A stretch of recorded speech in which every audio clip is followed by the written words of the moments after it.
Жақсы ендеше, сәлеметсіздер ме әріптестер? Қалдарыңыз қалай? Аха. Менің даусым естіліп, немесе белгілі бір сұрақтарыңыз бар болса, осы жерге жаза беріңіздер. Мен сіздерді көріп отырмын. Қазір мына жерді реттеп жіберейін. Сіздерді таппағанмын. Бүгін біз сіздермен сенсорлы интеграция тақырыбын өтеміз. Жалпы сенсорлы интеграция дегеніміз не, біз оны не үшін сабағымызға пайдаланамыз, қандай балаларға пайдаланамыз, немесе аутистік спектр бұзылысы бар балаларға сенсорлы интеграцияны қалай пайдаланамыз. УО, яғни умственная отсталость, ақыл кемістігі бар балаларға қалай бұл әдісті пайдаланамыз. Немесе қарапайым СДВГ балалар болады, иә? СДВГ балалар сіздерде міндетті түрде сабақтарыңызға кездеседі. Ондай балалар өте көп себебі.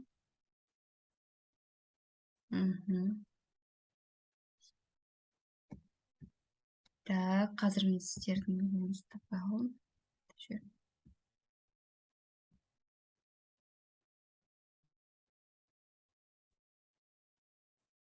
Жақсы. Енді қараңыздаршы. Жалпы сенсорлы интеграция деген нәрсе бұл не? Осы сұраққа жауап берейік. Сенсорлы интеграция дегеніміз бұл біздің дүниеге келгеннен, жалпы дүниеге біздер анамыздың құрсағына біткеннен бастап бізде пайда болатын сезім мүшелері деп сіздерге былай бір қарапайым түрде түсіндірейін. Яғни біздер дүниеге келген кезде немесе анамыздың ішінде жатырында дамып біткен кезде бізде әртүрлі сезім мүшелері дамиды. Яғни оны өздеріңіз білесіздер. Яғни рецепторларымыз дамиды, естіп қабылдауымыз, көріп қабылдауымыз, яғни біздің миымыздың қабылдау жүйесі іске қосылып бастайды. Әртүрлі тітіркенгіштер болады, біздің тактильді сезім мүшелеріміз дамиды.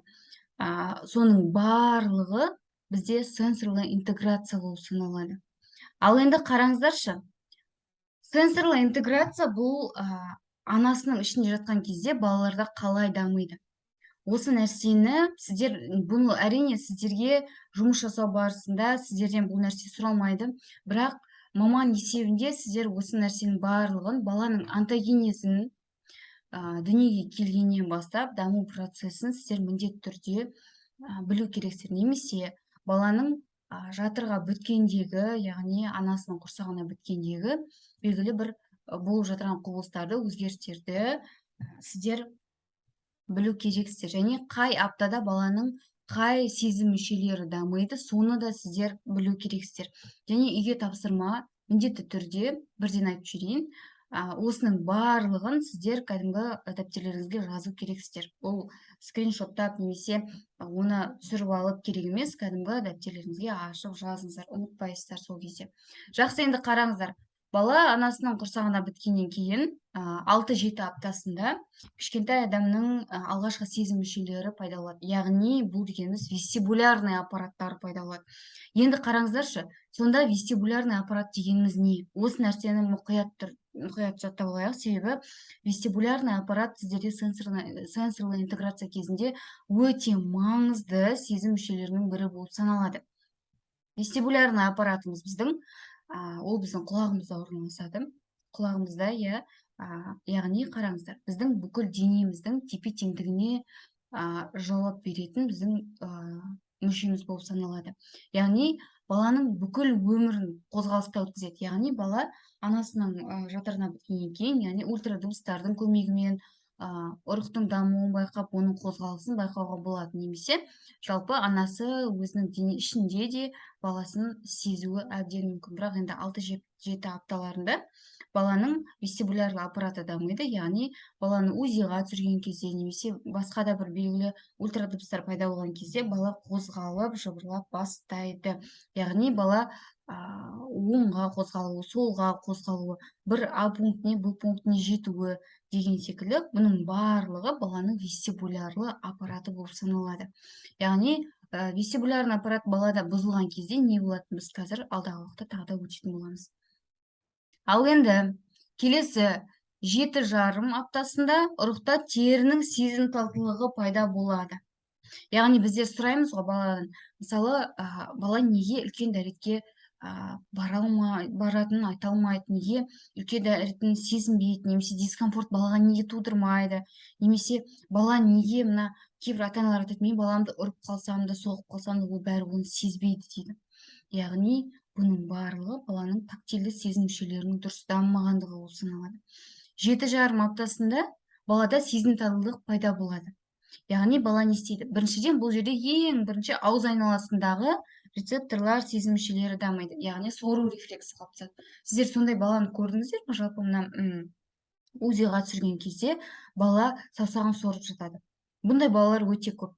Міне, ол осы 7,5 аптада, яғни баланың сору рефлексінің қалыптасуының пайда болуы саналады. Одан кейін 8-ші аптада баланың беті мен алақаны сезімтал болады. Яғни қараңыздаршы, бала өзінің бетін ұстайды, немесе анасының жатырын ұстауы мүмкін, немесе айналасындағы жалпы байланысы итеруі мүмкін, аяғымен итеруі мүмкін, алақандарын сезуі мүмкін, табандарын сезуі мүмкін. Баланың тері, яғни сезімталдылығы пайда болады. Одан кейін 9-шы аптасында бізде енді дәмдік папилла пайда болады. Дәмдік.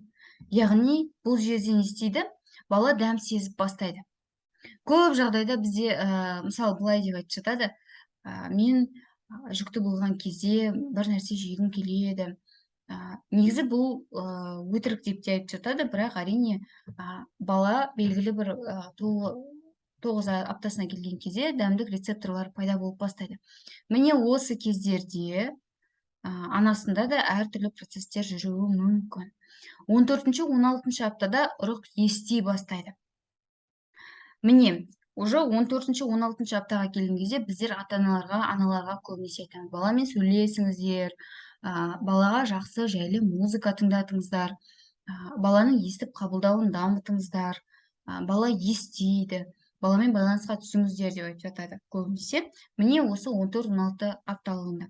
16 аптада ол уже бұл жерде бала белгілі бір дыбыстарды діріл есебінде қабылдайды. Яғни басында бала жай ғана оны естіп жатқанмен, енді қазір бала белгілі бір дыбыстарға, мысалы, острая реакция дейді ғой, яғни қатты реакция беріп бастайды. Ультра дыбыста баланың дыбысқа тікелей реакциясы көрінеді. Мысалы, бала белгілі бір қатты өткір жарық көрінген кезде, немесе бір өткір дыбыстар естілген кезде, бала сол дыбысқа қарай өзі назарын бұрады, құлағымен естіп бастайды, және тіптен бала соған қарай өзі қозғалуы да мүмкін. Яғни дыбыс қатты қай жақтан шығады, бала сол жаққа қарай қозғалады. Одан кейін 25-ші апта бойы баланың көру органдары жұмыс жасайды. Яғни уже 25-ші аптада бала өзінің айналасында ол жатырған құбылыстарды көріп қабылдап бастайды. Енді қараңыздаршы, бұның барлығын біздер неге айтып жатырмыз? Көп жағдайда стимуляциялар балаларда пайда болады дейді. Яғни бала не істейді? Бала өз-өзін басқара алмайды. Бір орында секіре береді, бір орында айнала береді, немесе бала өзінің атын айтқан кезде қарамайды, немесе бала гиперсезімтал, денесін сәл ғана ұстайын десе, бала шыңғырып жылап, немесе балаға дискомфорт тудырып, яғни гиперчувствительный бала болуы мүмкін. Негізі қалыпты жағдайда бұндай процестер болмайды. Мысалы, сіз бен біз қалыпты жандармыз, яғни бұл сіздерге түсінікті болу үшін айтайын. Егер сіздің вестибулярный аппаратыңыз бұзылған болса, сіз бір орында айналып жүгіре берулеріңіз мүмкін. Немесе сіз тіптен өте қатты қорқақ болуларыңыз мүмкін. Немесе сіздердің, егер просто мен сіздерге түсінікті болу үшін айтып жатырмын, сіздердің естіп қабылдау процестеріңіз бұзылатын болса, сіздер жұмыстарын жасап отырасыздар да, сіздің атыңыз айтқан кезде ешкімге қарамайсыз. Немесе көп жағдайда болады, балаға барып пультті алып кел деген жағдай болса да, бала пультті алып келе алмауы мүмкін. Яғни бала түсінбейді. Түсінбеген неге түсінбейді? Себебі бала естіп қабылдай алмайды. Баланың бойында болып жатырған әртүрлі процестердің өзінің белгілі бір жауабы бар. Бала жайдан жай сіз айтқан нұсқаулыққа реакция бермеуі мүмкін емес. Яғни бала бұл жерде баланың естіп қабылдау процесі болуы мүмкін. Немесе көріп қабылдау. Біз балаға айтамыз, мына көп ойыншықтардың ішінен белгілі бір сиырды тауып ал, мына көп ойыншықтардың ішінен белгілі бір жаңағы қойды тауып ал деген секілді балаға тапсырма берсек, бала орындай алмайды. Неге? Себебі баланың көріп қабылдау процесі дұрыс дамыған. Ал енді көп жағдайда былай деп айтып жатады. Бала далаға жалаң аяқ далаға шығып, көбінесе ұлы балаларда, енді кездескен шығар деп ойлаймын сіздерде. Егер ұлы баламен жұмыс жасап бастасаңыздар, бұндай жағдайлар өте көп кездеседі сіздерде. Көбінесе ата-анасы айтады, бала жалаң аяқ далаға қыс болса да жалаң аяқ далаға шығып жүгіріп кете береді дейді. Яғни біріншіден бұл балада түсінік қалыптаспаған. Яғни бұл менің үйім, қорқыныш сезімі жоқ, бұл жерден болмайды, бұл жерден шығып кетуге болмайды. Екіншіден, бұл жерде бұзылған процесс, баланың тактильді сезім мүшелері бұзылған. Яғни неге? Бала салқынды сезінбейді, аяғының үсіп кеткенін, тоңып қалған сезінбейді, және бала өзінің денесіне белгілі бір реакциялар, процестер болып жатырғанын да сезінбейді.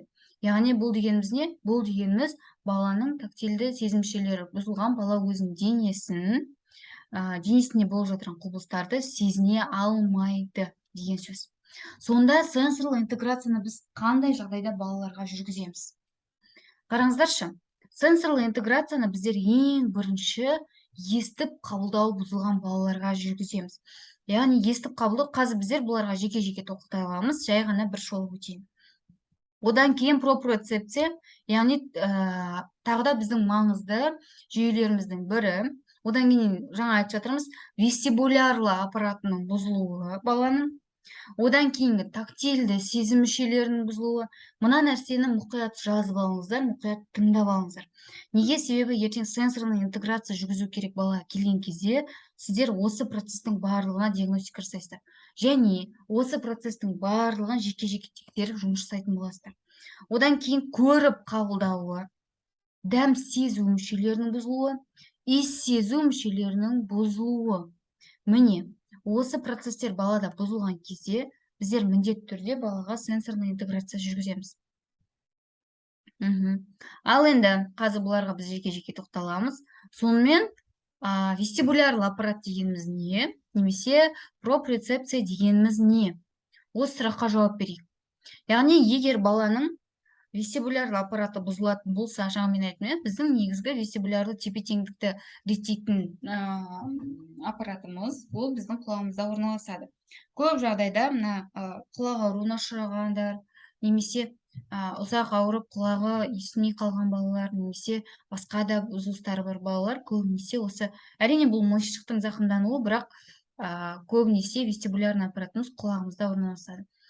Енді ауырлық күшіне қарсы тұра алмау немесе мысалы балаға біз бір зат берсек, бала оны итеру керек, итеру керек, А пунктінен Б пунктіне апару керек, бір орыннан екінші орынға қозғау керек деген секілді.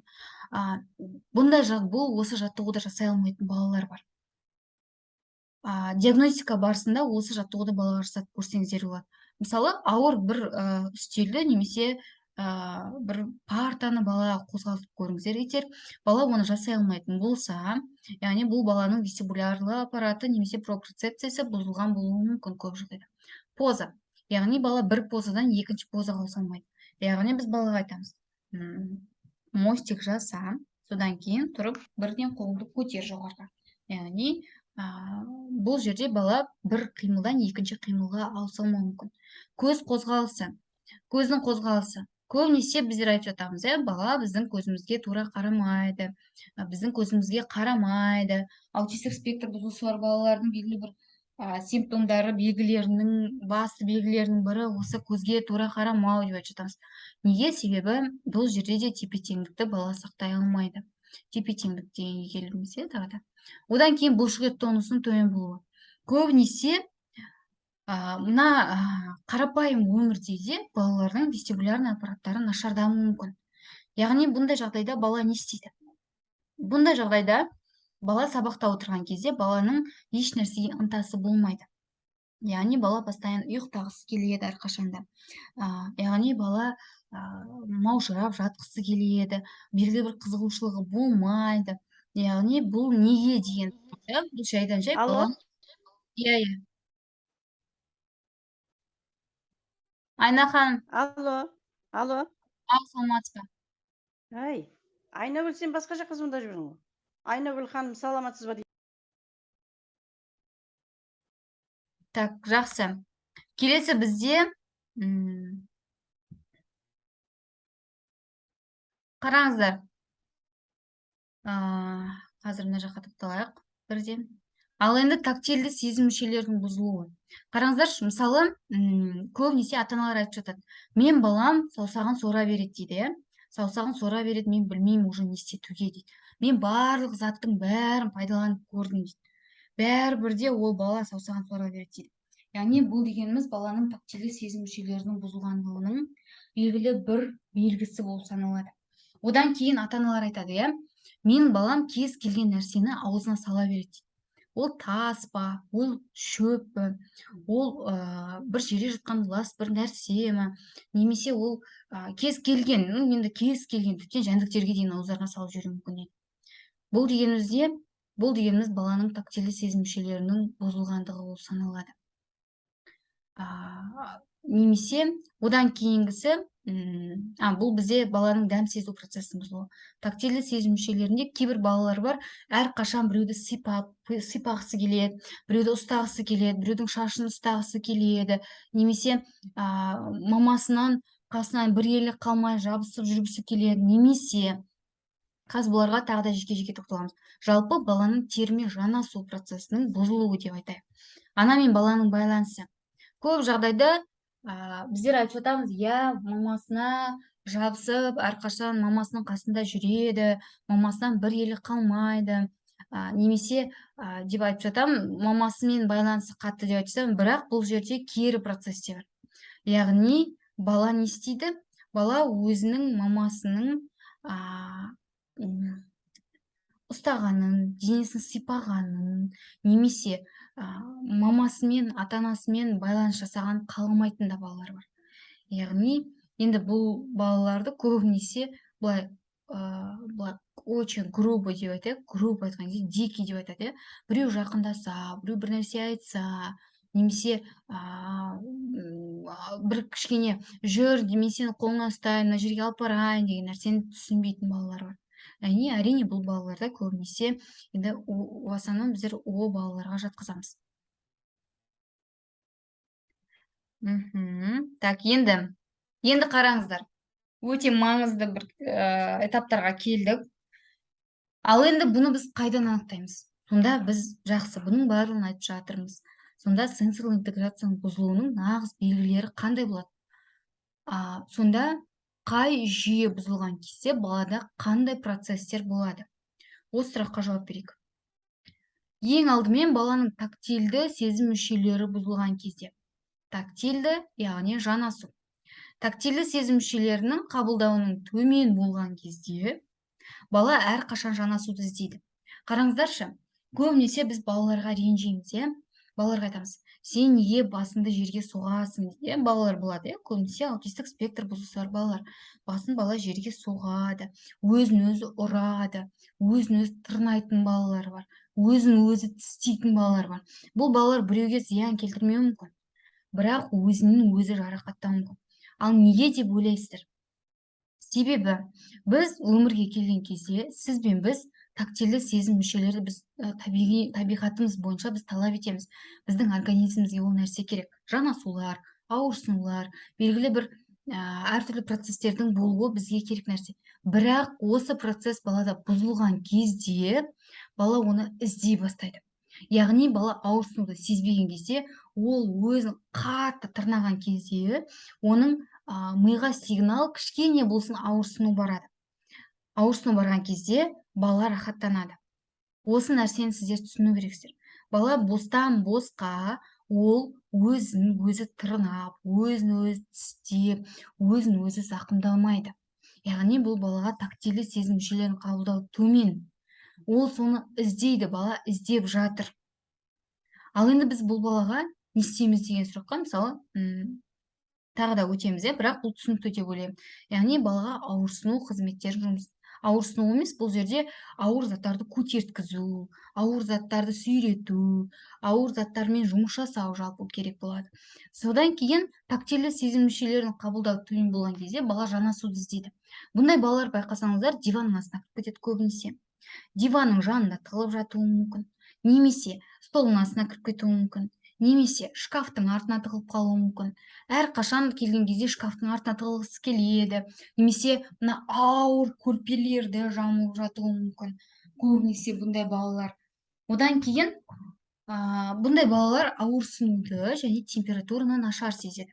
Яғни жаңа айттық, тактильді сезім мүшелері дұрыс дамымаған балалар қар болсын, ол жаңбыр болсын, күн ыстық болсын, кейбір балалар ыстық суға қолдарын салып алуы мүмкін.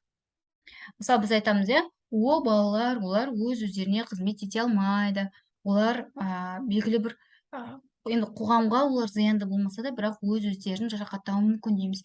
Неге? Ең бірінші бұл жерде себебі баланың тактильді сезім мүшелері төмен деңгейде дамып жатыр, қабылдауы. Яғни бала қолын ыстық суға салып алса да, салқын суға салып алса да, ол сезбейді. Яғни сезсе де сәл ғана сезеді, бірақ одан бала рахаттанады. Неге? Себебі бала сезінгісі келеді. Одан кейінгі тар жерлерде жасырыну, енді бұлар айттық, диванның артында, немесе әрқашан заттарды зерттеу, аузына тарту, барлық заттың дәмін көргісі келеді бұндай балалар. Қатты затты жеп көргісі келеді бұндай балалар. Бұндай балалар жұмсақ затты жеп көргісі келеді. Түсініксіз бір сондай жидкий нәрселерді жеп көргісі келеді. Бала көргісі келеді. Неге? Себебі сезінгісі келеді. Сезіну процесі балада бұзылғандықтан да біздер балаға көмектесу үшін сенсорлы интеграциямен жұмыстанамыз балаға. Ал енді бұл баланың қабылдау процесі, керісінше тактильді сезім мүшелерінің қабылдауы жоғары болған кезде бала өзін құшақтатпайды ең біріншіден. Күтпеген жерден қол тигізіп қалған кезде қорқып шошып кетуі мүмкін. Шашты тарауға, жууға, кесуге жол бермейді. Яғни қиюға, қалай айтады сіздерде. Белгілі бір текстуралар мен материалдарға қол тигізбейді. Яғни көбінесе бұндай балалар шелковый заттар жақсы көрмеуі мүмкін. Жүннен жасалған заттар жақсы көрмеуі мүмкін, жиіркенуі мүмкін бала. Немесе белгілі бір материалдағы киімдерді кигісі келмеуі мүмкін. Гиперчувствительный бала. Түсініп тұрсыздар ғой, стресстік жағдайда киімін үнемі шешіп тастайды. Көбінесе бұндай балалар осындай. Балада үстінде тұрған киімдері барлық балаға дискомфорт тудыруы мүмкін. Білесіздер ғой, көбінесе аутистік спектр бұзылысы бар балаларда да көп кездеседі. Бала ашуланғанда, агрессия танытқанда, жылағанда бір нәрсеге, яғни стрессовый ситуация болған кезде бала бірден киімдерін барлығын шешіп тастауы мүмкін. Міне осындай. Және сіздер білесіздер, бұндай балаларда тактильді сезім мүшелері, яғни гиперчувствительный балалардың тырнағын, шашын алу деген нәрсе бұл үлкен трагедия.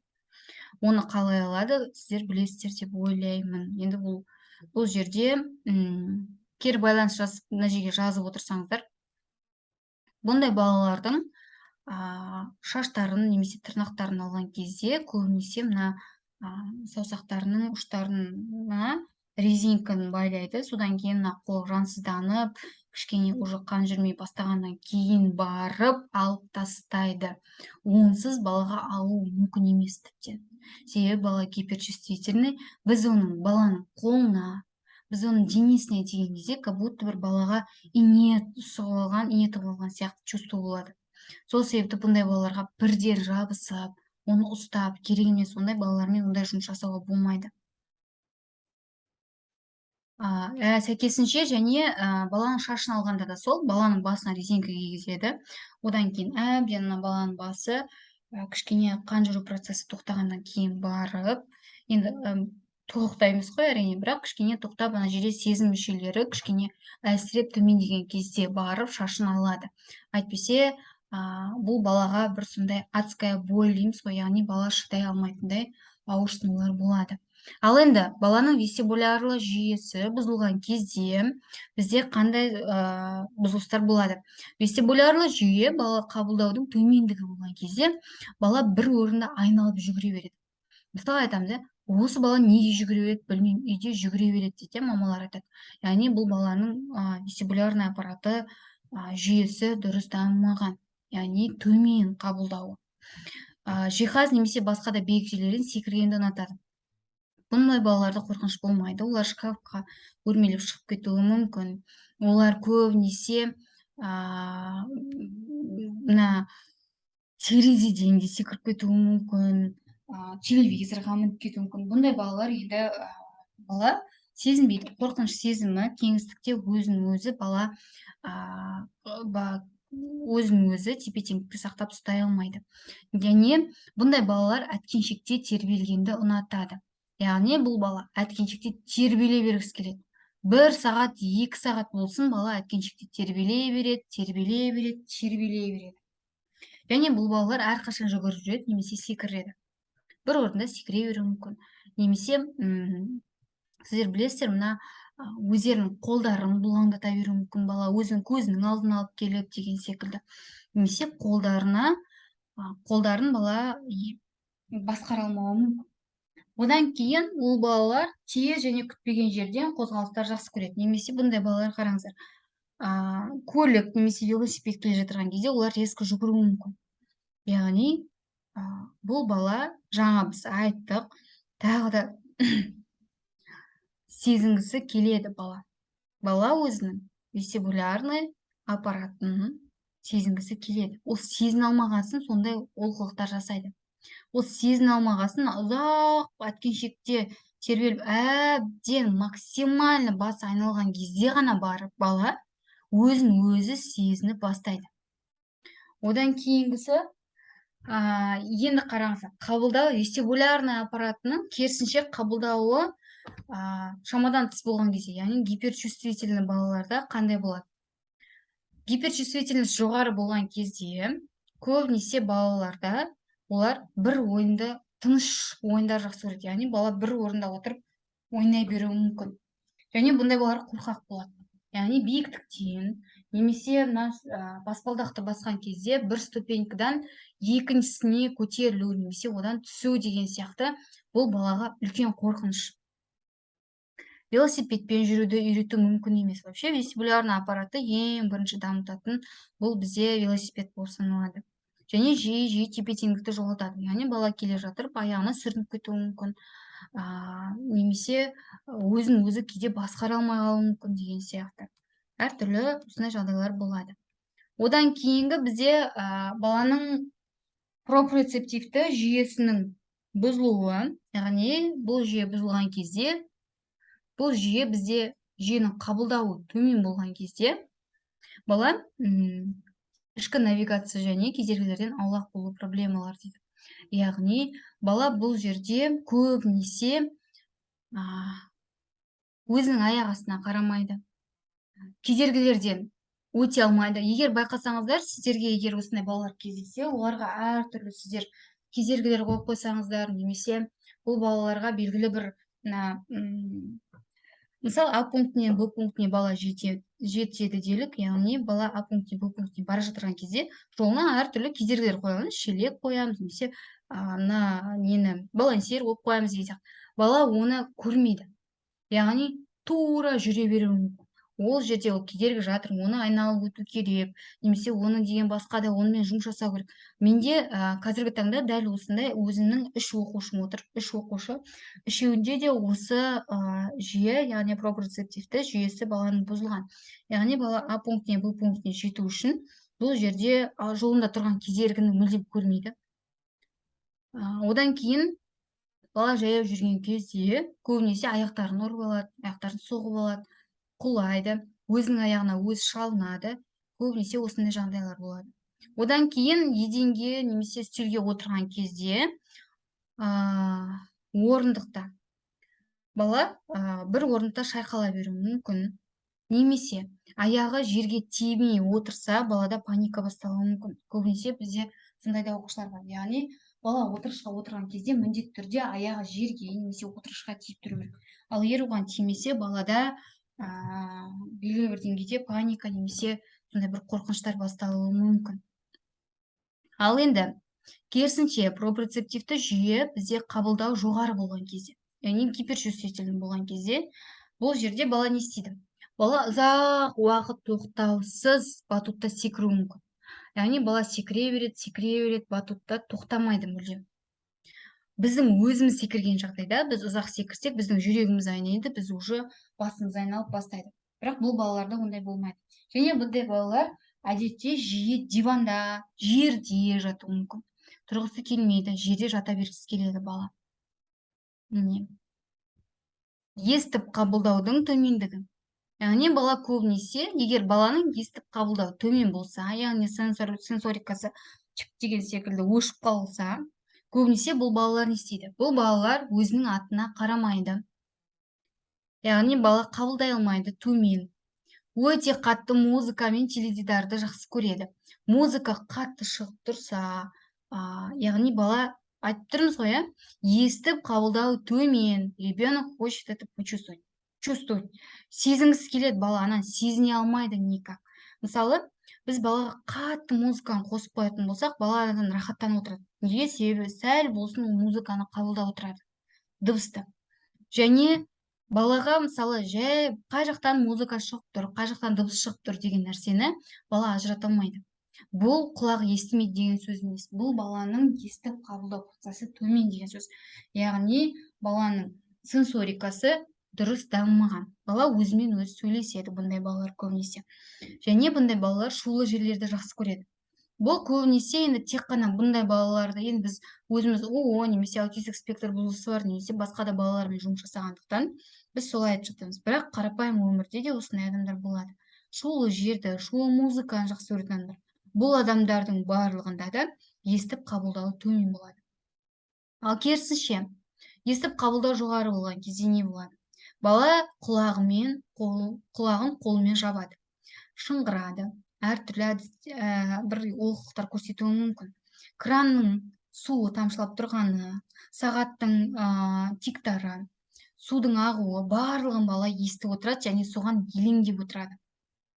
Қатты күтпеген дыбыстардан қорқады, тұрмыстық техниканың шығуынан қорқады. Мысалы, менің өзімнің Сағынбай деген оқушым болды. Бұл Сағынбай бізде қатты стиральная машина қосылса, немесе перфоратордың дауысына барлығына прям острая реакция у ребенка. Бала бірден шыңғырып, жылап, құлағын жауып қашып кетеді. Одан кейін бізде дәм сезу, яғни дәм сезудің төменділігі. Мен тез айтайын, біздің уақытымыз шектеліп қалыпты. Яғни бұл бірақ сабақты біздер сақтап қоямыз. Дәм сезу төмен болған кезде бала кез келген затты жалап, аузына салып, шайнай береді. Ол жер, шөп, ол мата, оған қарамайды. Яғни бала оның дәмін сезгісі келеді. Бұндай балалар лимонды да барлығын спокойно жей бере алады. Бір кислый дәм болсын, ащы дәм болсын, бала жей береді бәрібір. Неге? Себебі бала оның кішкене болсын дәмін сезгісі келеді. Жиі шашты, киімді, саусақтарды шайнап тастайды балалар.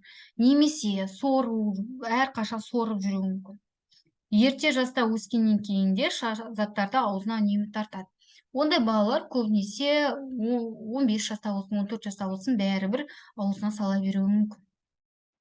Ал керісінше дәм сезу процесі төмен болған кезде, жоғары болған кезде. Бала белгілі бір талғап тамақтарды ғана жейді. Яғни не істейді? Бала жаңа тағамдарды жеуге қорқады, лоқсуы мүмкін. Любой бір тамаққа, иіске лоқсып кетуі мүмкін. Бұл жерде дәм сезу мен иіс сезу процесі бір-біріне ұқсайды. Яғни, мысалы, иіс сезу процесі балада төмен болған кезде, бала жағымсыз иістерді ажырата алмайды. Заттарды иіскей беруі мүмкін. Кейбір балалар айтамыз, сен не заттарды иіскей бересің? Кейбір балалар адамдарды иіскеуі мүмкін. Адамдармен сөйлесу үшін оны иіскеп қабылдауы мүмкін. Міне, ал егер қабылдауы жоғары болса, керісінше гиперчувствительный бала болса, бұл жерде бала көбінесе жаңа тағамдарды жемейді. Күшті реакциялар бар иістерге жүрегі айнуы мүмкін. Жаман иіске, немесе гигиеналық заттарға көбінесе лоқсып кетуі мүмкін. Тіптен сабынның иісіне де. Ал баланың көріп қабылдауы төмендеген кезде бала ұқсас заттарды ажырата алмайды бір-бірінен. Яғни бала көбінесе сары мен жасылды ажырата алмауы мүмкін.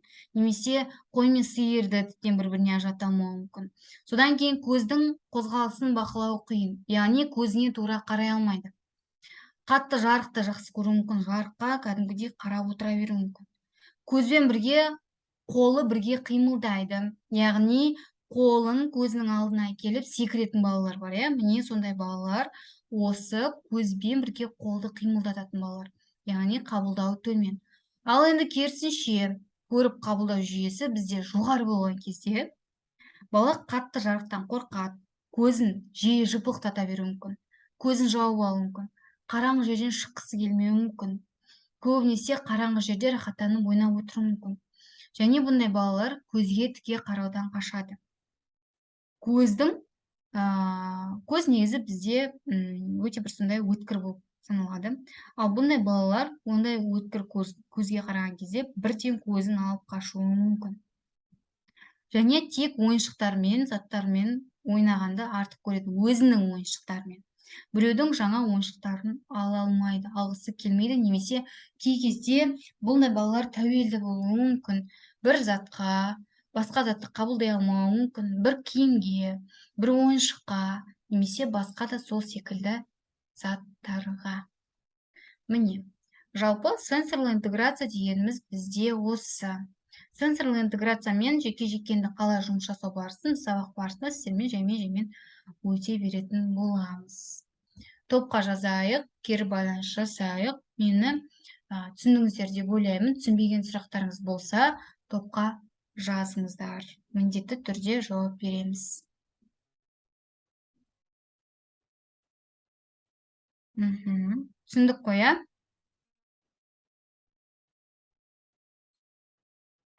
Қазір мен